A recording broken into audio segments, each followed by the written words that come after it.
वो मरने की पीड़ा कहीं तो रिकॉर्ड है, कहाँ? मेमोरी में, चित्त में। समझ में आया?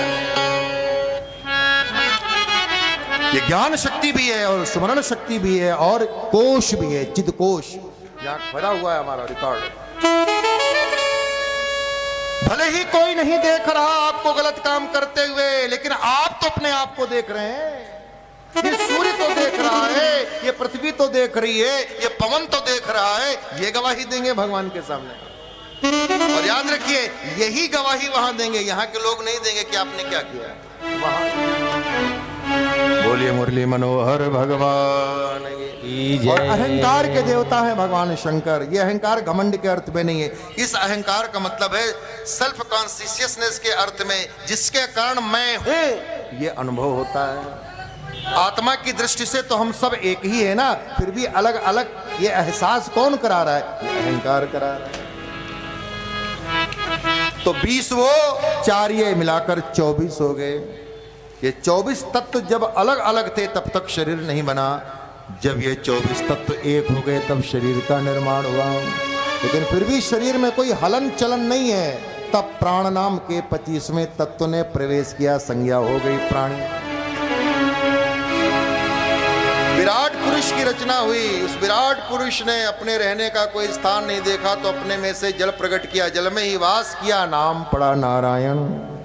जो जल में वास किया, नारायण की नाभि से हुआ कमल, कमल में ब्रह्मा। ब्रह्मा ने चारों तरफ देखा तो 4 मुख हो गए। ब्रह्मा जी विचार कर रहे हैं, मैं कमल के फूल में, मैं कमल से, लेकिन कमल किससे? ये कमल का फूल है तो इसका कोई मूल होना चाहिए। बिना मूल का फूल नहीं हो सकता।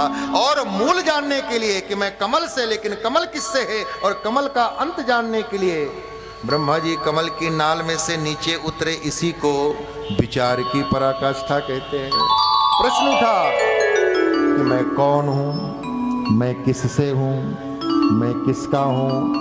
को हम, के ना हम, कस्या हम, यही जानना है प्यारे।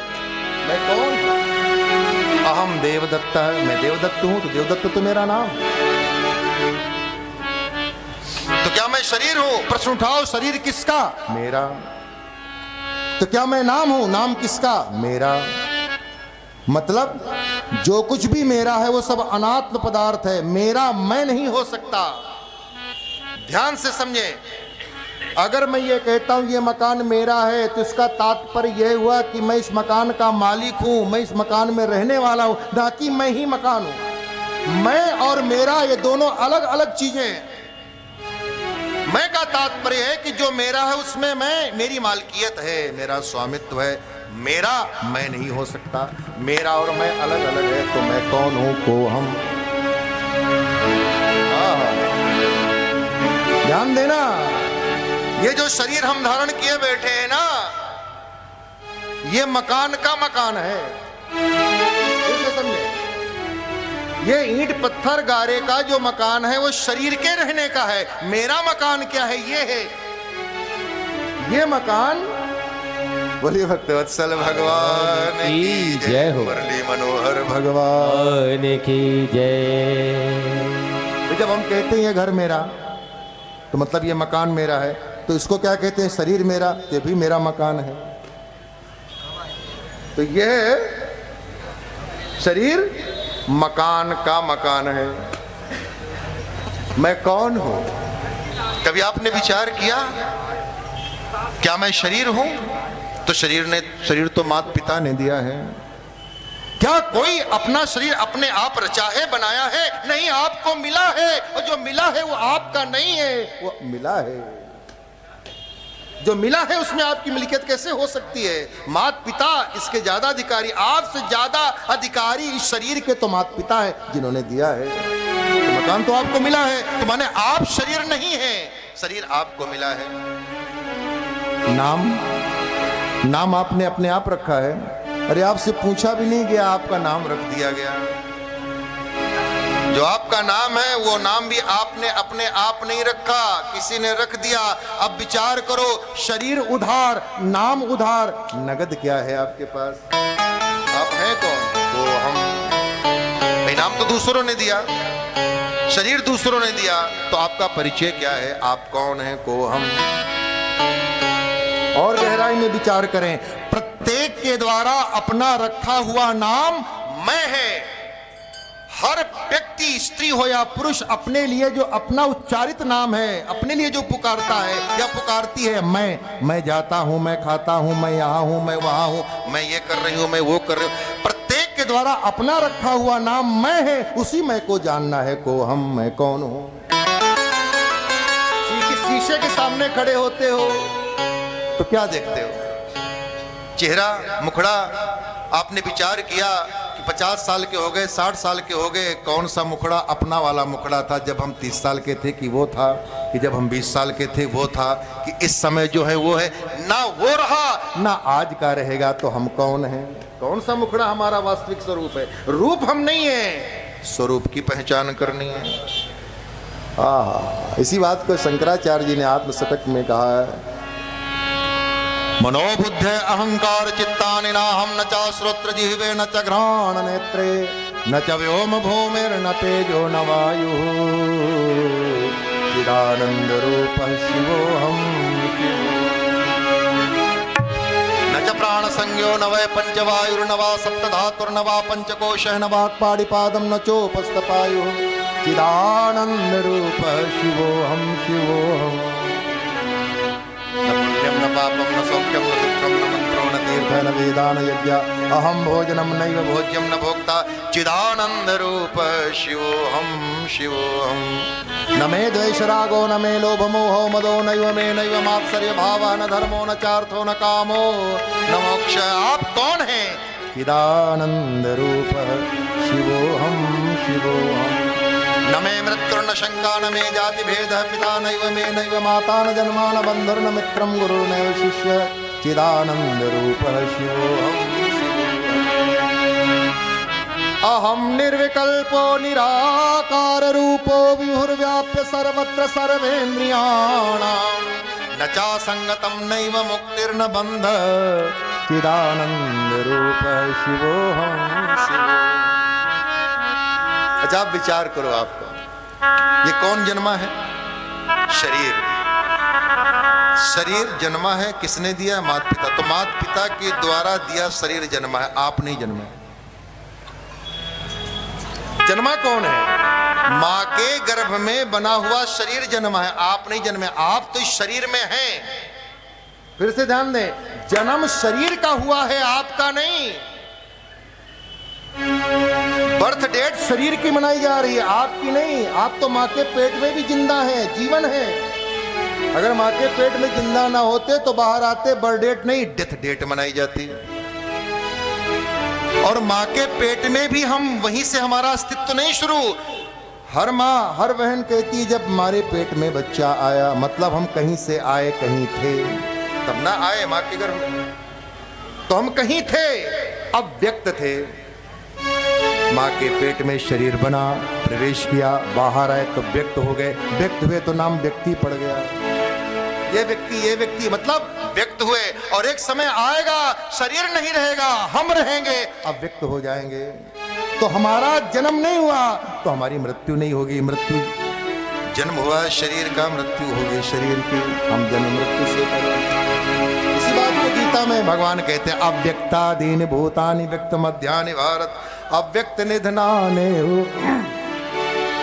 तत्र का परिदेवना। नहीं लगता विचारणी बात है? कौन है? अपने आप को जानना है। कितनी विचित्र स्थिति है कि हम अपने आप से अपरिचित हैं, हम अपने आप से अनजान हैं, अपनी पहचान नहीं। अब जरा विचार करें कि आज तक हमको हमारा पता नहीं है। रामकृष्ण परमहंस के पास एक सज्जन गए, उन्होंने कहा सुना है आपको देवी माँ दर्शन देती है, माँ काली दर्शन देती है। परमहंस जी ने कहा माँ की कृपा है, कभी कभी उतरती है माँ की कृपा, माँ की दया। बोले ठीक ठीक बताइए, माँ दर्शन देती हैं, आपको दर्शन देने आती हैं? बोले हाँ। तो उन महानुभाव ने कहा कि आपकी दर्शन देने आए तो मेरे यहां भेजना। परमहंस जी साधु पुरुष हैं, संत हैं, उन्होंने कहा जरूर भेजूंगा, अपना पता तो बताओ। और उन महानुभावों ने आज के जैसे चलन है कार्ड निकाल के दिया। परमहंस जी तो पढ़े लिखे ना थे, उनकी सेवा में उनका भांजा हृदय रहता था। हृदय से कहा, हृदय जरा पढ़ के तो सुना इसमें क्या लिखा है। हृदय ने पढ़ के सुनाया। परमहंस जी ने सामने वाले उन महानुभाव से कहा, भैया ये तो तुम्हारे घर का पता है, इसमें तुम्हारा तो कहीं पता नहीं। इतनी गंभीर बात वो समझ नहीं पाया। दूसरा कार्ड निकाल करके दिया, परमहंस जी ने हृदय से पढ़वाया। परमहंस जी ने पुण्य कहा, भैया ये तो तुम्हारी फैक्ट्री का पता है, इसमें कहीं भी तुम्हारा पता नहीं। तीसरा कार्ड निकाल करके दिया, परमहंस जी ने कहा, भैया ये तो तुम्हारे ऑफिस का पता है, तुम अपने घर का पता दे रहे हो, अपनी फैक्ट्री का पता दे रहे हो, अपने ऑफिस का पता दे रहे हो, अपना पता क्यों नहीं दे रहे हो, तुम्हारा क्या पता है। और सुनो, जिस दिन तुम्हें तुम्हारा पता लग जाएगा उस दिन माँ को भेजना नहीं पड़ेगा, माँ स्वयं चली आएगी। तो हमारा पता नहीं, हम कौन, नहीं लगता कि हम अनजान हैं अपने आप से। कितनी विमोचन की स्थिति कि हम अपने से अपरिचित हैं, और जिसको हम अपना माने बैठे हैं वो उधार है, वो हमारा नहीं, हमको मिला हुआ है, उसको अपना माने बैठे। ब्रह्मा जी विचार करते गए, चिंतन करते गए, अंत नहीं मिला, उसका कोई अंत नहीं है। जहां थे ब्रह्मा जी वहीं वापस आ गए। तब दो अक्षर का एक शब्द सुनाई दिया, ता पा, मिलाया तो तप हुआ। और ब्रह्मा जी ने तपस्या में मन लगाया तो जो बाहर आंख खोल करके नहीं दिखाई दिया वो आंख बंद करके दिखाई दिया। ब्रह्मा जी ने तपस्या में मन लगाया और भगवान श्रीमन नारायण ने अनुग्रह करके अपना दर्श कराया। और कैसा था वो स्वरूप? शांताकारं भुजगशयनं पद्मनाभं सुरेशं विश्वाधारं गगनसदृशं मेघवर्णं शुभांगं लक्ष्मीकान्तं कमलनयनं योगभिर्ध्यानगम्यं वन्दे विष्णुं भवभयहरं सर्वलोकैकनाथं। ब्रह्मा जी ने भगवान श्रीमन नारायण के शुभांग को देखा भगवान नारायण की नाभि से कमल, कमल में ब्रह्मा जी को पता लगा कि मैं कमल से, कमल नारायण से। पहले तो ये पता लगे कि मैं किससे हूं, फिर यह भी पता लग जाएगा कि मैं जिससे हूं उसी का हूं। सच में हम भगवान से हैं, भगवान में हैं और भगवानी के हैं। नहीं समझ में आया? चलो एक उदाहरण से देते हैं। एक छोटा सा बच्चा है, नन्ना मुन्ना, 3 माह का बच्चा है। किससे है? माँ से है। गोदी में किसकी है? माँ में है। और है किसका? माँ का है। तो माँ से है, माँ में है, माँ का है। उसी प्रकार हम भगवान से हैं, भगवान में हैं, भगवान के हैं। आया समझ में? बोलिए मुरली मनोहर भगवान की जय। सच बता दे बिहारी जी से प्यार कितना, और अगर भगवान से प्यार नहीं हुआ तो जीवन अकारक। भगवान मिले या ना मिले ये और बात है, लेकिन भगवान की प्राप्ति का सन्निष्ठ प्रयत्न, प्रयास किया है कि नहीं, ये और बात है। ये अलग है। मिलेंगे अपनी मर्जी से, कृपा से, लेकिन हमने कोशिश कितने की, हमने प्रयास किया। भगवान नारायण ने अपना दर्श कराया है। ब्रह्मा जी ने स्तुति की है। भगवान नारायण ने कहा, ब्रह्मा मैं सृष्टि का विस्तार देखना चाहता हूँ, तुम सृष्टि सर्जन का कार्य संभालो। ब्रह्मा जी ने कहा, प्रभु आपकी आज्ञा सिर माथे है, लेकिन एक प्रार्थना है, मैं सर्जन तो करूँगा लेकिन मेरा ही सर्जन मुझे ही बांधे, ऐसा सर्जन नहीं करना चाहता। सर्जन दो प्रकार का है, एक रेशम के कीड़े जैसा, एक मकड़ी के जाले जैसा। मकड़ी जाला बनाती है लेकिन स्वयं नहीं फंसती, दूसरे कीटक फंसते हैं। लेकिन रेशम का कीड़ा ऐसा अपने आसपास जाल तैयार करता है कि उसमें स्वयं फंस करके मर जाता है।